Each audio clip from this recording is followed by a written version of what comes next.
Қайырлы күн 9-шы сынып оқушылары. Қазір видеомызда БЖБ тапсырмалары қандай сұрақтардан тұрады және қалай оларды белгілейміз, сол туралы инструкция өткіземін.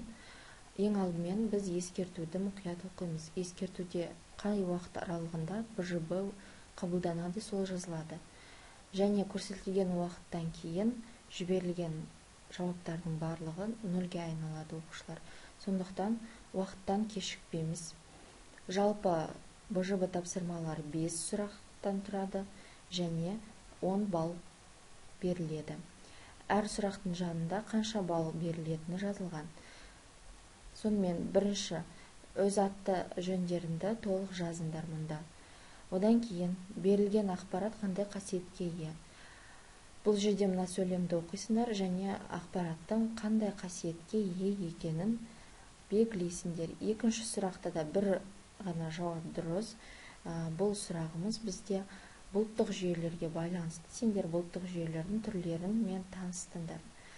Соның түріне байланысты біреуін белгілейсіңдер. Келесі сұрағымыз балалар назар аударамыз. Бірнеше дұрыс жауабы бар делінген. Демек, бұл сұраққа бірнеше дұрыс жауапты белгілей аласыңдар. Келесі компьютердің жабдықтамаларына сәйкес нұсқалармен белгіле. Бұл жерде біз компьютердің конфигурациясы тақырыбын өттік. Соған байланысты сәйкесінше белгілейсіңдер. Келесі сұрағымызда мынау бірінші суретке қараймыз балалар. Суретте сендер Google дискпен жұмыс жасауды үйрендіңдер.